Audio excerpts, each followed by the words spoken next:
Donc, en parlant maintenant de cette violence des droits de l'homme, il y a la cardinale violence maintenant. La cardinale violence. La violence la plus importante. Ah, euh, si nous permettons l'expression, c'est la mère de toutes les violences. Anthropologie algérienne. La majorité de l'Algérie parlait d'un hymne national bilingue. Maintenant, à force d'éluder ça, à force de chasser, à force d'avoir peur d'en parler, de la majorité de l'Algérie, d'un hymne national bilingue.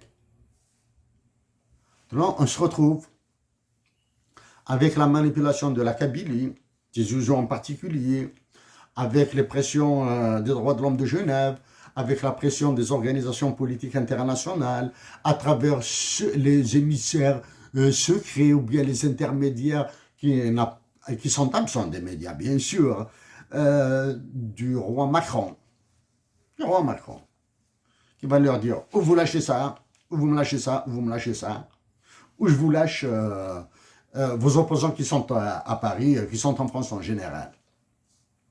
Ça, il faut toujours chercher un élément économique pour trouver un élément économique qui est la conséquence, la dernière conséquence, hein, ça c'est la dernière conséquence de tous ces enjeux. Quand vous voyez un ministre inaugurer l'importation d'une voiture, un ministre qui parle de l'importation d'une voiture, un ministre des Finances, un gouverneur, un premier ministre des Finances, un ministre de l'Économie, un ministre de Finances, Économie, gouverneur et premier ministre absents, qui sont complètement absents. Ils sont absents. Ce qui est absent maintenant, quand on parle des droits de l'homme, la majorité de l'Algérie, le national bilingue, les droits de l'homme maintenant, les droits de la nature. La COP 25, la COP 26, la COP 27, la COP 28, la COP 29, etc. Toutes ces COP. L'Algérie a été absente. Pourquoi? Parce qu'elle est obligée de vendre son pétrole et son gaz, de vendre son zinc pour Tesla, pour 2 fois 0, de vendre son or, de vendre son pétrole et son gaz, tout, absolument tout. Elle va brader les ressources naturelles pour Tesla et les voitures électriques françaises, anglaises probablement, américaines, japonaises, ok? Mais elle va accepter certains hedge funds. Les hedge funds, ce sont les fonds souverains à travers ce qui est appelé des FDI, de Foreign Direct Investments, les investissements directs étrangers, y compris, s'il vous plaît, ceux du Qatar, du Koweït, des Émirats arabes unis, de l'Arabie saoudite. Savez-vous qu'il y a un bon paquet de pays européens qui sont membres de la Banque africaine de développement? Ça, c'est une autre histoire, c'est l'histoire d'une complexité inouïe, dont nous évitons de vous en parler là, hein, des pays européens qui sont membres de la Banque africaine de développement. C'est-à-dire, des banques européennes qui pompent tous les investissements, tous les résultats des investissements en Afrique. Elle impose des investissements en Afrique pour prendre des bénéfices. Waouh! Parlez de ça maintenant. Donc la COP 29, parce que maintenant, la COP, dans toutes ces histoires de COP, conférence des partis, hein, Conference of Parties, liées à l'environnement, l'Algérie est absente.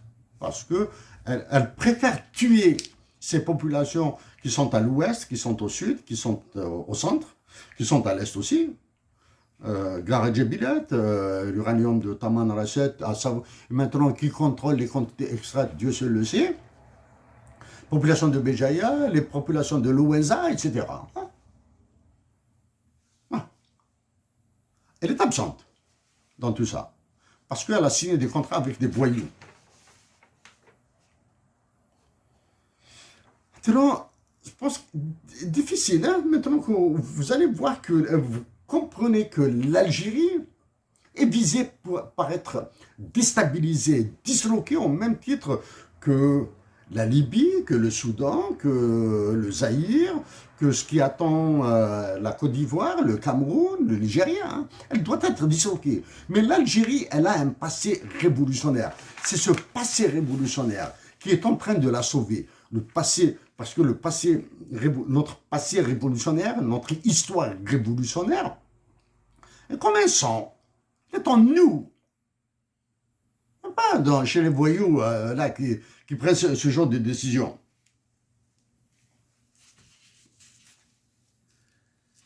Non, déjà 44 minutes. Parlez de ça. Donc voici le communiqué du 14 décembre 2023, de vendredi passé.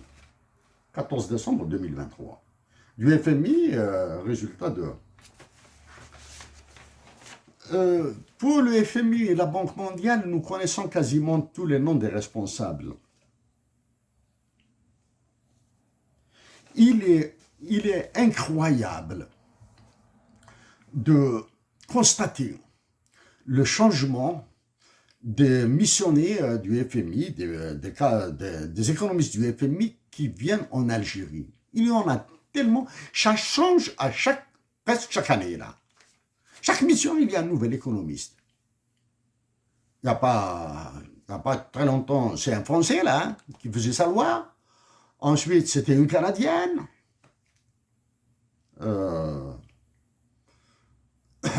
J'ai oublié son nom, nous avons perdu son nom là. Il est là, que nous avons contacté bien sûr.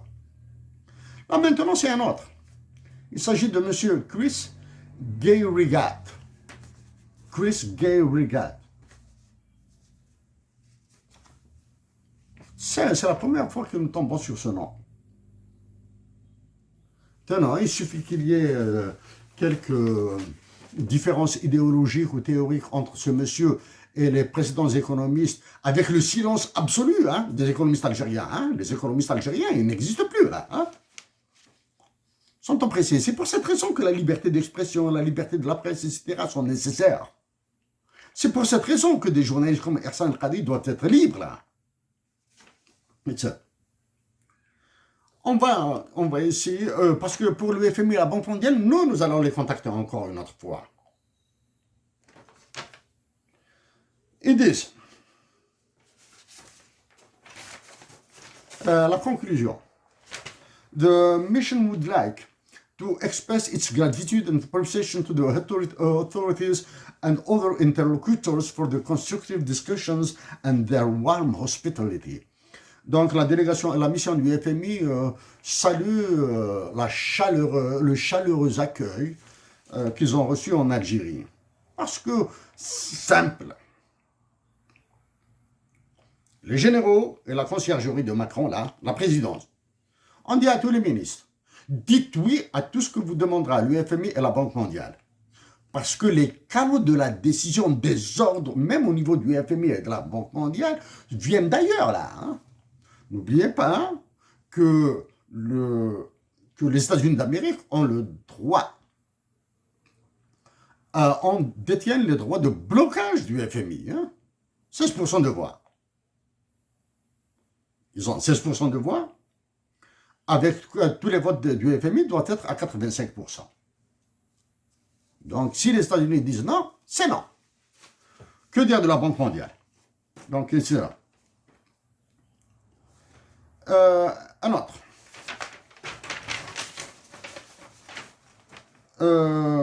Economic growth is projected to reach 4.2% in 2023. La croissance économique pour 2023 sera de 4.3. Pour 2023, il faudra attendre 3 mois, 4 mois pour avoir l'officiel. Hein. Avec une planche à billets, hein, et des investissements dans les ressources naturelles, investissements entre guillemets, braderie des investissements, et l'inflation, la croissance sera de 4,3%. Voilà. L'inflation liée à la dévaluation du dinar, Ça, c'est la première. Criminelle d'évaluation du dinar. 2015, nous vous renvoyons en 2015, là. L'inflation réelle, cost plus, l'inflation liée à la dévaluation, l'inflation liée à l'inflation des matières premières sur le monde,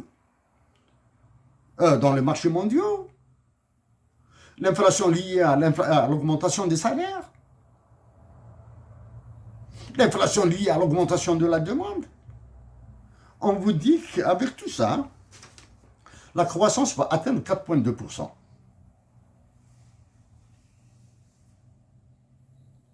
Average annual inflation is projected to remain elevated. La projection annuelle de l'inflation sera élevée. Elle sera de 9,2% en 2023. Écoutez, hein, 9,2% pour le FMI, ce taux d'inflation est élevé. Si l'inflation réelle est de 25, 30, 40%, c'est quoi? Donc ça revient au crime. The Algerian economy is also highly vulnerable to the effects of climate change. L'Algérie est aussi sujette, très vulnérable au changement climatique. Donc nous avons parlé de ces COP 25, 26, 27, 28, et ce que ne font, et l'absence de l'Algérie. Alors parlons de changement climatique. Pourquoi? Il y a la sécheresse, drought. Il a les futures sécheresses, drought, c'est-à-dire pas de blé, pas de fruits, pas de légumes, etc. Il a les incendies, pas d'olive, pas de l'huile d'olive, etc. Il a les incendies qui viendront, c'était probablement les tremblements de terre, probablement d'autres, des pluies diluviennes, phénomène naturel banal.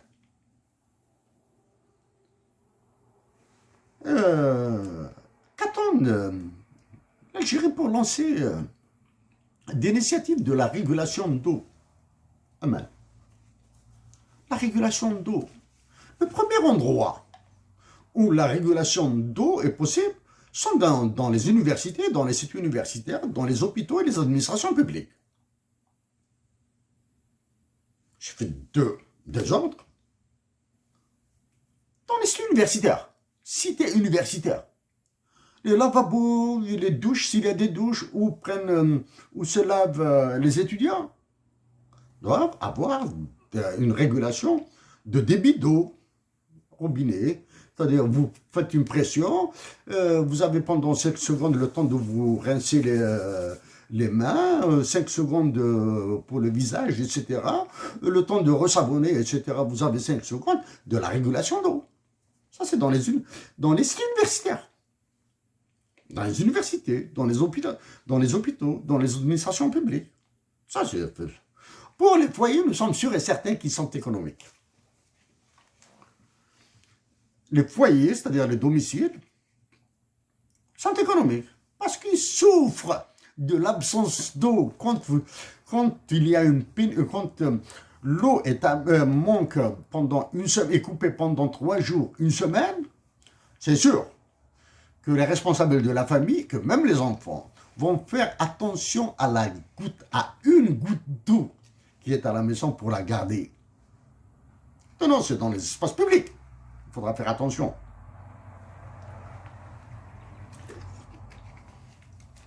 Ça, on a parlé de l'eau.